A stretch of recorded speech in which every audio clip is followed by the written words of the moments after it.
There is a stretch of ocean far into the North Atlantic where the water grows darker, where the air feels colder, even in spring, where the horizon carries a quiet weight as if it remembers something.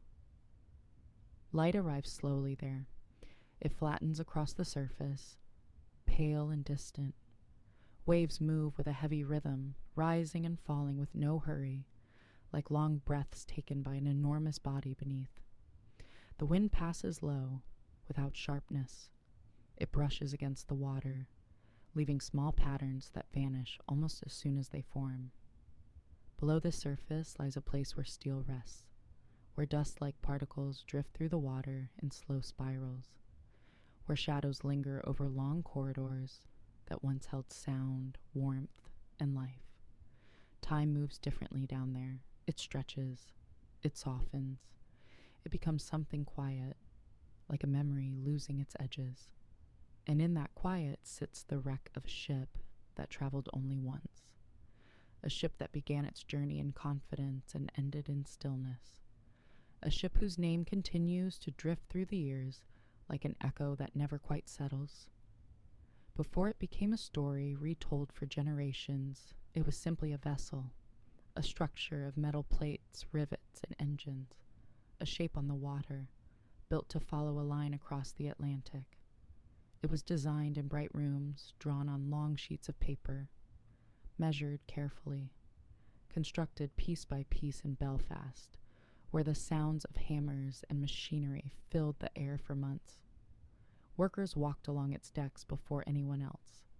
They tested the engines, checked the bolts, watched as the hull slowly took form, rising above them like a new part of the city. No one at the time spoke of destiny. No one imagined legend or myth or mystery. It was simply a ship preparing for departure. Passengers arrived later, families, workers, travelers seeking opportunity, people leaving one life behind for another. Their footsteps echoed on the gangways.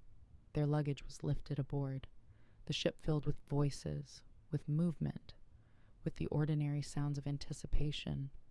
All of it felt new, but also routine, a departure like countless others, a crossing that had been made many times before. Nothing in its early hours suggested the story it would become. Titanic left Southampton on the morning of April 10th, 1912. The sky was clear. The sea lay open and calm. It traveled first to Cherbourg, then to Queenstown. Each stop added more passengers, more suitcases, more quiet expectations. When it finally turned west toward the open Atlantic, the ship settled into a steady rhythm. Engines pulsed deep below. Warm air drifted through the corridors. Deck chairs were placed neatly on the promenade. Days passed. Meals were served. Conversations carried across the dining rooms. At night, stars appeared with unusual clarity, as they often do far from land. The ship continued forward. Miles slipped beneath the hull. The water remained calm, almost unnaturally so, according to some who remembered the journey. On April 14th, temperatures dropped. The sea grew colder and darker. Breath became visible in the night air. The ship maintained its course. Near midnight, its path crossed with something older than steel, something that moved slowly, shaped over years of wind and frozen water. There was contact, a sound felt more than heard, a tearing, faint but unmistakable. Water entered, compartments filled, not all at once but steadily. The ship continued forward a short time longer, as though unsure of what had happened. Then it slowed. Then it stopped. The timeline is known. The moments are recorded. But the experience, the human stillness inside that long night, remains largely unspoken. The first clear turning point came when the crew understood the damage. They examined the forward compartments. They measured the incoming water. It became evident that the ship could not remain afloat. Not indefinitely. Not long enough to reach land. There were lifeboats, but not enough. They had been tested before departure. but only lightly. Their capacity and number had been decided years earlier, based on regulations that did not reflect the scale of the vessel. Signals were sent into the night. Flares rose. Messages traveled through the wireless system, reaching other ships far across the sea. Some were too distant, some did not receive the call clearly, some did not reach the message at all. There is no drama in these details, only the quiet recognition of limits, of distance, of timing. Another turning point came much later, when the ship's stern lifted against the sky. Not violently, but gradually. As the forward section filled, the rest of the vessel tilted upward, exposing parts never meant to see the open air.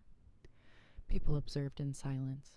Some prayed, some held on to rails, some waited with calm that has been noted but rarely explained. The ship eventually broke apart. The bow descended first, the stern followed. When the ocean's surface closed again, the night became strangely still. The sounds faded. The waves resumed their rhythm. What remained was an empty expanse under the stars.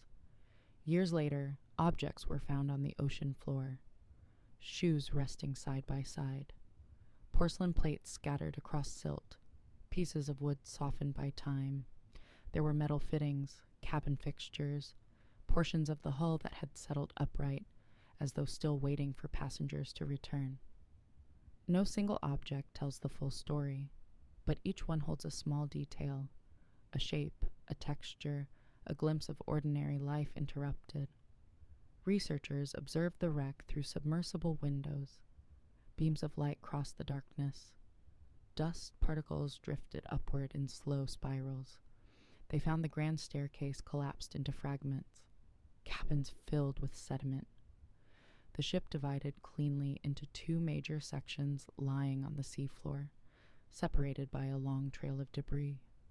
None of it offered answers, only evidence of time passing, only the quiet fact of where the ship came to rest. Many have tried to explain why events unfolded as they did. Some believe the ship traveled too quickly through a region known for ice. Others suggest the conditions of the sea created an illusion, making ice harder to see that night. There are ideas about the quality of steel used in the hull, about the rivets, about the angle at which the iceberg struck. It is possible that a slightly different tide carried the ice into the ship's path. It is possible that the calm water, lacking waves, made the iceberg appear darker, blending with the horizon. Some suggest the lookout equipment could have made a difference. Others question whether warnings were fully recognized.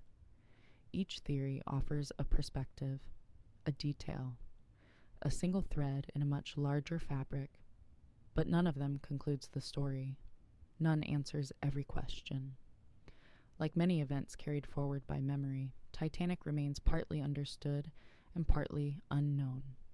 Its causes, its conditions, and its final hours sit at a distance that cannot be fully closed. Today, the Atlantic continues unchanged. Waves rise and fall with the same slow rhythm. Wind moves over the water with the same quiet persistence. The coordinates of the wreck are known, but the ocean does not acknowledge them.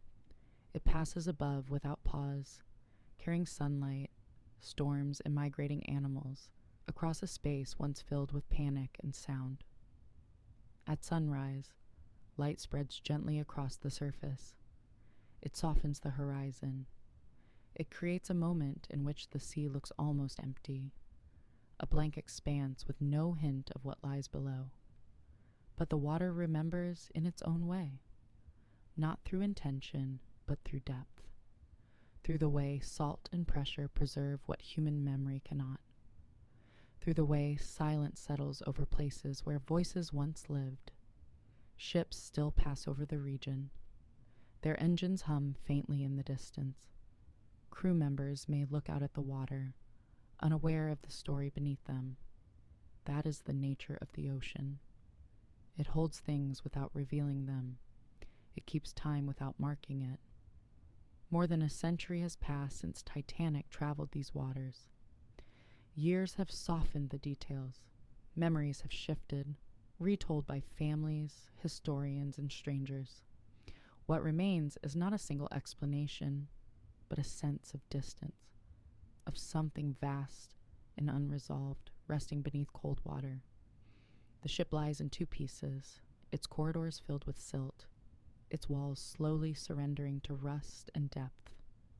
No voices linger there, only the low creak of metal under pressure, only the slow drift of particles rising toward the surface. The ocean continues its long, steady breathing, unaffected, unhurried, and Titanic, in its quiet place far below, remains part of that stillness, not as a conclusion, but as something that endures without answers, a reminder of how even the largest structures can vanish into silence, how time moves forward while certain stories stay suspended, untouched by finality. There is no ending to offer, only the horizon, the water, and the understanding that some events remain where they occurred, beneath the surface, in the dark, held gently by the passing years.